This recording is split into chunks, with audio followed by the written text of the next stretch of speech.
TNPSC எக்ஸாம்ஸ்க்கு படிச்சுட்டு இருக்க நண்பிகள் எல்லாருக்கும் வணக்கம். நான் உங்கள் Naveen and welcome to DNA study circle. நமக்கு குரூப் 4ல் தமிழ் சிலபஸில் ஒரு 7 யூனிட் இருக்குது. ஏழாவது யூனிட்டில் இலக்கியம், தமிழ் அறிஞர்களும் தமிழ் தொண்டும் அப்படிங்கிற டாப்பிக்கில் ஒரு 15 கேள்விகள் நமக்கு கேட்குறாங்க. போன முறை நடந்த குரூப் 4ல் 15 கேள்வியுமே ஸ்கூல் புக்கில் இருந்து மட்டும்தான் வந்திருக்கு. அப்போ நம்ம இதில் 15 அவுட் ஆஃப் 15 எடுக்கிறத கண்டிப்பாக எடுத்தாகணும். அப்போ இதுக்கு நம்ம என்ன பண்ணலாம் அப்படிங்கிறத பார்க்கலாம். திருக்குறள் தொடர்பான செய்திகள். திருக்குறள் ஒரு 20 அதிகாரங்கள் நமக்கு கொடுத்துருக்காங்க. இதெல்லாம் நம்ம ஸ்கூல் புக்கில் எங்கெங்கே இருக்கோ அந்த டாபிக் வைஸ் ஒழுக்கமுடைமைனா ஒழுக்கமுடைமை எங்கே இருக்குது, அப்படியே வரிசையாக ஒவ்வொரு டாப்பிக்காக நம்ம பார்க்க போகிறோம்.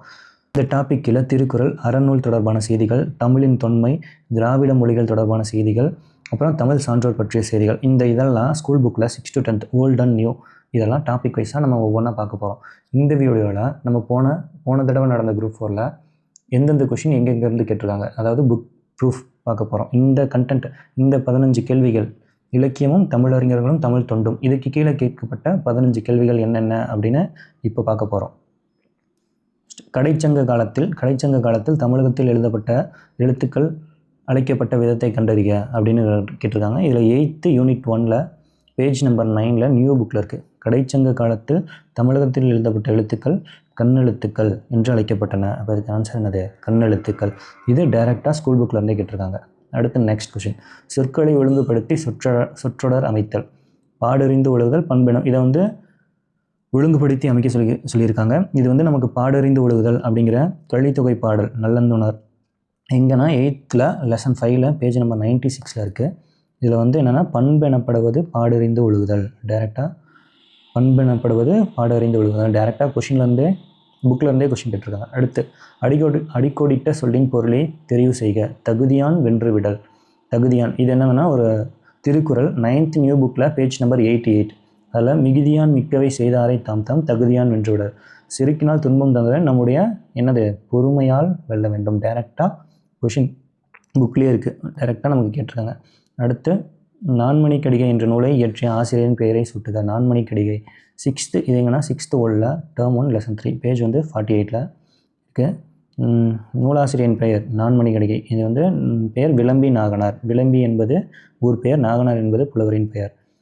நான்மணிக்கடிகை ஆசிரியர்னா விளம்பி நாகனார்.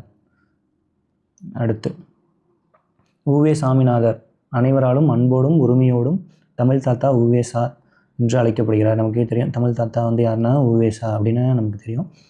கூற்று. அழிவு நிலையில் இருந்து வெவ்வேறு சுவடுகளை பலமுறை ஒப்பிட்டு பார்த்து வாசித்து நமக்காக தாளில் எழுதி அச்சிட்டு புத்தகங்களில் இலக்கியங்களை வழங்கினார். நம் வாழ்நாள் முழுதும் ஓய்வில்லாமல் பதிப்பு பணியினை மேற்கொண்டார்.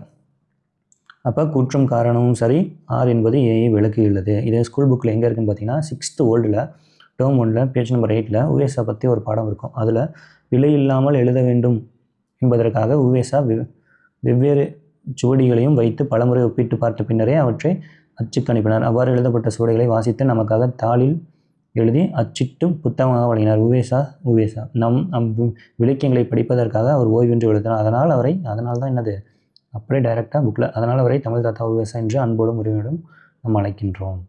அடுத்த கொஸ்டின். பூட்கை என்ற சொல்லின் பொருளை தெரிவு செய்கன்னு கேட்டிருக்காங்க.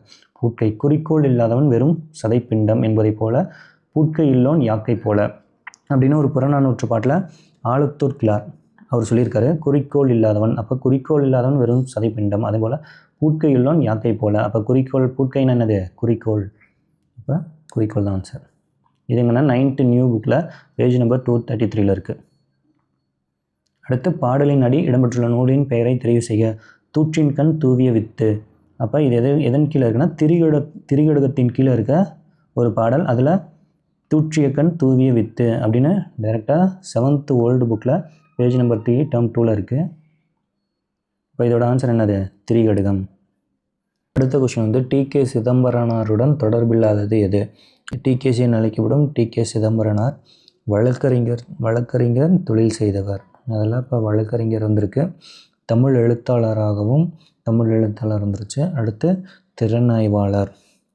திறனாய்வாளரும் வந்துருச்சு. இப்போ இந்த 3மே அதோட தொடர்புடையது. அவர் பேராசிரியர் கிடையாது. அப்போ இதுதான் ஆன்சர். இது எங்கே பார்த்தீங்கன்னா 7th நியூ புக்கில் டேர்ம் 3ல் பேஜ் நம்பர் 15ல் இருக்குது. அடுத்து சேற்றம் என்ற சொல்லின் எதிர்ச்சொல்லை கண்டறிக. இதோட எதிர்ச்சொல் கேட்டிருக்காங்க. இதில் வந்து என்னென்னா இது வந்து ஒரு திருக்குறளில் செற்றார் அப்படின்னா பகைவர் அப்படின்னு இருக்குது. தக்கார் இனத்தனையா தானொழுக வல்லானை சேற்றார் செய்யக்கிடந்த தில். இதில் வந்து செற்றார்னா பகைவர். அப்போ பகைவர். அப்போ இதோட எதிர்ச்சொல் என்னென்னா நண்பர். அப்போ பகைவர்னா நட்பு. அப்போ கேண்மைன்னா என்னது? நட்புன்னு அர்த்தம். கேண்மைனா நட்பு. இது 10th ஓல்ட் புக்கில் பேஜ் நம்பர் 149 ஒரு திருக்குறளில் இருந்து கேட்டிருக்காங்க. அடுத்து உலக தமிழ் கழகத்தை நிறுவி தலைவராக இருந்தவர் யாருன்னா தேவநேய பாவாணர். இவர் வந்து மொழி ஞாயிறு என்று அழைக்கப்படும் தேவநேய பாவாணர். இதில் வந்து கடைசியாக கொடுத்துருப்பாங்க உலக தமிழ் கழகத்தை நிறுவி தலைவராக இருந்தவர். இதனால் 10th நியூ புக்கில் பேஜ் நம்பர் 8 இருக்குது. ஆன்சர் தேவநேய பாவாணர். அடுத்த கொஸ்டின், சரியான சொற்றொடரை தேர்வு செய்து கீழ்காணும் தொடரை நிறைவு செய்க. தாம் கற்றவற்றை கற்றவர் முன் தெளிவாக சொல்ல வல்லவர் அப்படிங்கிறவர் யாருன்னு கேட்டிருக்காங்க. இது வந்து ஒரு திருக்குறளில் இருக்க மீனிங் புரிஞ்சு படிச்சிருந்தீங்கன்னா கண்டிப்பாக போட்டிருக்கலாம். தாம் கற்றவற்றை கற்றவர் முன் தெளிவாக சொல்ல வல்லவர். இது வரைக்கும் கொஷினாக கேட்டுட்டு அடுத்து கற்றவருள் மிகவும் கற்றவராக மதிக்கப்படுவார். அப்போ இதுதான் ஆன்சர். இப்போ இந்த யூனிட் 7 தமிழ் சிலபஸில் இருக்க யூனிட் 7 இருக்க திருக்குறள் தமிழ் அறிஞர்களும் தமிழ் துண்டும் இதில் 15 கொஷினுக்கு 15 கொஷினுமே நம்ம ஸ்கூல் புக்ஸில் தான் கேட்டிருக்காங்க. அப்போ இதை ஷோர்ட்டாக நம்ம எப்போ 15 கொஷின்ஸ் எடுத்துடலாம் ஈஸியாக. இதுக்கான வீடியோஸும் கண்டென்ட்டும் நம்ம சேனலில் ரெகுலராக வருது. ஆல்ரெடி ஒழுக்கமுடைமைக்கு நம்ம ஃபுல் வீடியோவும் போட்டிருக்கோம். அதை பாருங்கள். அடுத்து இந்த டாபிக் வைஸ் ஒவ்வொரு வீடியோவும் 6th-லேருந்து 10th வரைக்கும் என்னென்ன டாபிக்ஸ் இருக்கோ அதெல்லாம் ஒரே இடத்துல கொண்டு வந்து உங்களுக்கு தரோம். கண்டிப்பாக சப்ஸ்கிரைப் பண்ணிக்கோங்க, ஃபாலோ பண்ணிக்கோங்க. தேங்க்யூ.